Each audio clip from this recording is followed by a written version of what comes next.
Meeting মৰিগাঁৱত 10,000 টকাকৈ আপোনালোকক দি থৈ যাম। এতিয়া মই আই মাতৃসকলক এটা কথা ক'ব খোজো, 10,000টোতো ফৰ্ম ফিল আপ কৰিলে 10,000টোতো পাবই, কিন্তু 10,000 নহয়, এই 10,000 ভাল কৰি খৰচ কৰিলে অহা বছৰ আমি আপোনালোকক 25,000 টকাকৈ দিম। আৰু কংগ্ৰেছী মানুহৰ কথা নুশুনিব, হিমন্ত বিশ্ব শৰ্মাই যি কয় সেইটো কৰি দেখুৱাবই, তাত বেলেগ কথা একো নাই। 10ও পাব 25ও পাব, খালি প্ৰথম 10,000টো ভাল কৰি খৰচ কৰিব। বিহালীত সিদিনাখন আমি 10,000 টকা বিলাব গলো, এগৰাকী মহিলাই মোৰ লগত সেলফি উঠি আছিলে, ফটোটো ভাল কৰি হোৱা নাই। মই ক'লো বাইদেউ আপোনাৰ মোবাইলটো অলপ বেয়া নেকি? বোলে এইটো পেলাই দিম, আজি নতুন মোবাইল কিনিম। তই নতুন মোবাইল নিকিনিব, লাগিলে পিছত মোবাইল, পিছলৈ লাগিলে মোবাইল ময়ে আপোনালোকক এটা এটা দিম। এতিয়া নহয়, কিন্তু লাহে লাহে 10,000 টকাটো আগত দি লওঁ, হয় নে নহয়? আৰু এই 10,000 টকাটো স্বামীৰ ব্যৱসায়ত মোৰ আপত্তি নাই। পুৰুষসকলে কৈ থাকে আমি একো পোৱা নাই, মহিলা আৰু পুৰুষ বেলেগ নহয়, এখন ঘৰত একেই, জমা খৰচ একে হয় নে নহয়? অৰুণোদয় পালে পুৰুষৰো কষ্ট কমি যায় নে নাযায়? এই 10,000 টকাটো স্বামীৰ ব্যৱসায়টো খৰচ কৰিব পাৰে, নতুনকৈ শাল আদিও কৰিব পাৰে, বা গাহৰি আদিৰো ব্যৱসায় কৰিব পাৰে, মুৰ্গীৰো ব্যৱসায় কৰিব পাৰে।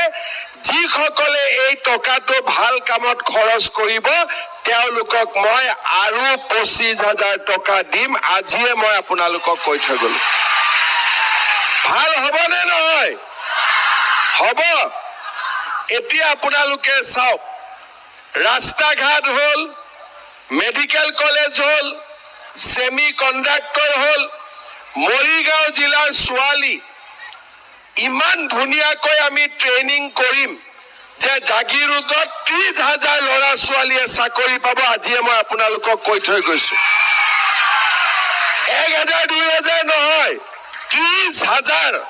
পঢ়িবৰ কাৰণে কিবা বিজ্ঞানী হ'ব নালাগে, মাত্ৰ শিকিব লাগে কামটো। আমি আপোনালোকক শিকাই দিয়াৰো ব্যৱস্থা কৰিম। অলৰেডি আমাৰ ছোৱালী কৰ্ণাটকত কাম কৰি আছে, নৱেম্বৰত সিহঁতক লৈ আহিম আৰু তেওঁলোকে আপোনালোককো শিকাই দিব কি কাম কৰিলে আমি জাগিৰোডত চাকৰি পাব পাৰো।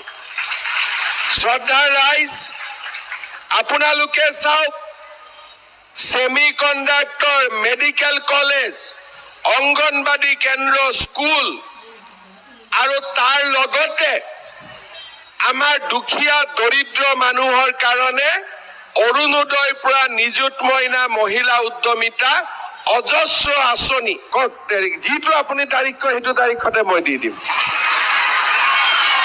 আপুনি ৰমা দেউৰীয়ে যিকোনো তাৰিখ এটা জুনত মোক দি দিয়ক, মই আহি পেলাই টকাটো দি থৈ যাম। আজিয়ে পাক্কা কৰি দিলো, হ'ব? ৰমা দেউৰীৰ ওপৰত এৰিলো। ৰমা দেউৰীয়ে মোক জুন মাহত যোনদিনাখনে মাতে একেলগে ভাতো খাম আৰু 10,000 টকাও দি থৈ যাম, হ'ব? বিজেপি বঢ়িয়া। একদম এইটো কথাও মই আপোনালোকক দি থৈ গলো যে জুন মাহত আপোনালোকক, ডেটটো মই ঠিক নকৰো, ডেটটো ৰমা দেউৰীয়ে ঠিক কৰিব, পীযুষ হাজৰিকাই ঠিক কৰিব। জাগিৰোডত এখন মিটিং মৰিগাঁৱত 10,000 টকাকৈ আপোনালোকক দি থৈ যাম। এতিয়া মই আই মাতৃসকলক এটা কথা ক'ব খোজো, 10,000টোতো ফৰ্ম ফিল আপ কৰিলে 10,000টোতো পাবই, কিন্তু 10,000 নহয়, এই 10,000 ভাল কৰি খৰচ কৰিলে অহা বছৰ আমি আপোনালোকক 25,000 টকাকৈ দিম। আৰু কংগ্ৰেছী মানুহৰ কথা নুশুনিব, হিমন্ত বিশ্ব শৰ্মাই যি কয় সেইটো কৰি দেখুৱাবই, তাত বেলেগ কথা একো নাই। 10ও পাব 25ও পাব, খালি প্ৰথম 10,000টো ভাল কৰি খৰচ কৰিব। বিহালীত সিদিনাখন আমি 10,000 টকা বিলাব গলো এগৰাকী মহিলাই মোৰ লগত সেলফি উঠি আছিলে ফটোটো ভাল কৰি হোৱা নাই মই কলো বাইদেউ আপোনাৰ মোবাইলটো অলপ বেয়া নেকি বোলে এইটো পেলাই দিম আজি নতুন মোবাইল কিনিম তো নতুন মোবাইল নিকিনিব লাগিলে পিছত মোবাইল পিছলৈ লাগিলে মোবাইল মই আপোনালোকক এটা দিম এতিয়া নহয় কিন্তু লাহে লাহে 10,000 টকাটো আগত দিলো হয় না নহয় আৰু এই 10,000 টকাটো স্বামীৰ ব্যৱসায়ত মোৰ আপত্তি নাই পুৰুষসকলে কৈ থাকে আমি একো পোৱা নাই মহিলা আৰু পুৰুষ বেলেগ নহয় এখন ঘৰত একেই জমা খৰচ একে হয় না নহয় অৰুণোদয় পালে পুৰুষৰো কষ্ট কমি যায় না নাযায় এই 10,000 টকাটো স্বামীৰ ব্যৱসায়টো খৰচ কৰিব পাৰে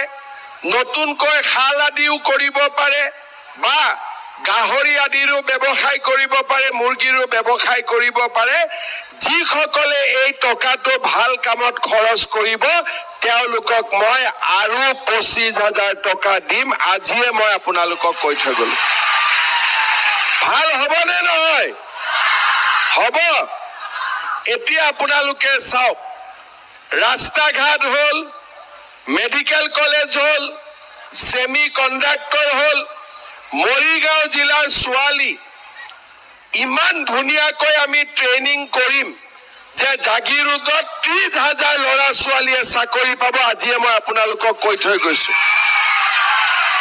1,000 2,000 নহয় 30,000 পঢ়িবৰ কাৰণে কিবা বিজ্ঞানী হ'ব নালাগে মাত্ৰ শিকিব লাগে কামটো আমি আপোনালোকক শিকাই দিয়াৰো ব্যৱস্থা কৰিম অলৰেডি আমাৰ ছোৱালী কৰ্ণাটকত কাম কৰি আছে নৱেম্বৰত সিহঁতক লৈ আহিম আৰু তেওঁলোকে আপোনালোককো শিকাই দিব কি কাম কৰিলে আমি জাগিৰোডত চাকৰি পাব পাৰো শ্ৰদ্ধাৰ ৰাইজ আপোনালোকে চাওক semi conductor medical college anganwadi কেন্দ্ৰ স্কুল আৰু তাৰ লগতে আমাৰ দুখীয়া দৰিদ্ৰ মানুহৰ কাৰণে অৰুণোদয়ৰ পৰা নিযুত মইনা মহিলা উদ্যমিতা অজস্ৰ আঁচনি নতুনকৈ মই কি কৰিব খুজিছো ক্লাছ 9ত ছাত্ৰীসকল ছাত্ৰক আমি চাইকেল দিলো কলেজত বিনামূলীয়া এডমিশন দিলো আৰু নিযুত মইনা আঁচনি দিলো ছোৱালীসকলে যাতে পঢ়া শুনা কৰি গৈ থাকিব পাৰে এইবাৰ ল'ৰাবিলাকৰ কাৰণে এটা কাম কৰিব খুজিছো সেইটো হল যেতিয়া এজন ল'ৰাই ডিগ্ৰী পাছ কৰে ইন্টাৰভিউ দিব বহুত জায়গাত যাব লাগে ডিগ্ৰী পাছ কৰাৰ পিছত মাক দেউতাককো টকা খুজিব লাজ পায় সেইবাবে এই বছৰ ডিগ্ৰী পাছ কৰা সকলো ল'ৰাকে আমি 1 বছৰৰ কাৰণে বেংকৰ একাউণ্টত 2,500 টকা কৰি দি গৈ থাকিম যাতে সকলো ল'ৰাই ইন্টাৰভিউ মাৰিব পাৰে আমাৰ দেউতাক মাকৰ পৰা পইচা খুজিব নালাগে তৃতীয়তে ধনী ঘৰৰ ল'ৰা ছোৱালীয়ে টিউচন কৰে ধনী ঘৰৰ ল'ৰা ছোৱালীয়ে